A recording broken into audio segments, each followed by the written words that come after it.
વડોદરામાં વેટકોસ બસ અને બાઇક વચ્ચે ગંભીર અકસ્માત સર્જાયો. બાઇક ચાલકનો પગ કચડાયો હોવાની માહિતી મળી રહી છે. વડોદરા શહેરમાં માર્ગ અકસ્માતોની ઘટનાઓમાં સતત વધારો થઈ રહ્યો છે. એપીએમસી માર્કેટ તરફથી આવી રહેલી વેટકોસ્ટ બસ અને બાઇક વચ્ચે એક ભયાનક અકસ્માત સર્જાયો. ઘટનામાં બાઇક ચાલક બસના પાછલા વ્હીલમાં આવી જતા પગ કચડાયો અને ગંભીર ઇજા પહોંચી.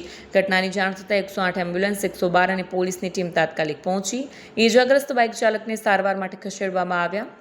એપીએમસી માર્કેટથી વેટકોસ્ટની બસ આવી રહી હતી ત્યારે બાઇક ચાલક પાછળના રિંગમાં આવી જતા તેના પગનો કચ્છરઘાણ વળી ગયો હતો. આવી બેદરકારી દાખવતા ડ્રાઈવરો સામે કડક કાર્યવાહીની માંગ ઉઠી છે. જે રીતના વડોદરા શહેરમાં અકસ્માતોની વણઝાર જે લાગી છે અને આજે જોવા જઈએ તો એપીએમસી માર્કેટથી વેટકોસ્ટની બસ આવી રહી છે, જેને બસમાં કહેવાય કે કોઈક બાઇક ચાલક હતો એ પાછલા રિંગમાં આવી ગયો છે, એનો પગનો આખો ખુરદો બોલાઈ ગયો છે.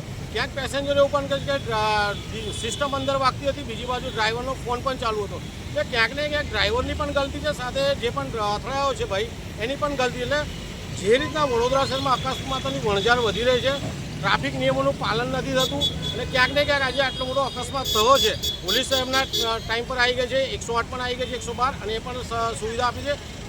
જે પણ અકસ્માતો છે એમને હોસ્પિટલ લઈ ગયા છે, પરંતુ ક્યાંક ને ક્યાંક બંનેની જે નિષ્કાળજી હતી એના કારણે અત્યારે અકસ્માત થયો છે. સાથે વેટકોસ્ટના ડ્રાઈવર જે પણ કહેવાય એનો ફોન ચાલુ હતો એવું ઘણા લોકોનું કહેવું છે. એટલે ક્યાંક ને ક્યાંક આવા ડ્રાઈવરો જો ફોન પર વાતો કરતા હોય તો અમને દૂર કરી દેવા જોઈએ. અતુલભાઈ, આજે એક્સિડન્ટ થયું છે, બસ રસ્તાની વચ્ચે છે, છેલ્લા અડધો કલાકથી ટ્રાફિક જામ છે, તો ટ્રાફિક વિશે તમે શું કહેવા માગશો? જે રીતના પોલીસ અહીંયા આવી, ટ્રાફિક પોલીસ સ્ટાફ પણ આવી ગયો છે, તો બસને અહીંયાથી હટાવી લેવી જોઈએ, જેથી કરીને પાછળ જે ટ્રાફિક છે ટ્રાફિક દૂર થઈ જાય અને લોકોને અવર જવર કરવામાં મુશ્કેલીઓ જે પડી જાય છે એ સરળ થાય. એટલે ક્યાંક ને ક્યાંક વહેલા વહેલી કે આ રસ્તા પરથી બસ હટાવી લેવી જોઈએ. અમે એપીએમસીથી સ્ટેશન તરફ જતા હતા અને પાછળથી બાઇક એમનાથી બાય મિસ્ટેક ભટકાયા બસને, અને ભટકાયા અને જેવી ગાડી સ્લીપ મારીને સાઈડમાં આવી ગઈ અને એ ભાઈ બસના ટાયર નીચે આવી ગયા.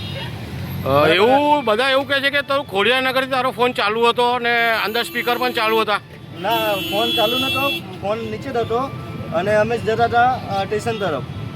પણ સ્પીકર પણ તારી ટેપ પણ ચાલુ હતું જોરથી? ના, જોરથી નહીં, મીડિયમ ચાલુ હતું. અને તો ફોન પર ચાલુ હતો ખોડિયારનગરથી અહીં સુધી ફોન તારો ચાલુ હતો? ફોન ચાલુ અહીંયાથી ફોન કર્યો તો, એ અહીંયા ગાડી બ્રેક ડાઉન માટે ફોન કર્યો હતો.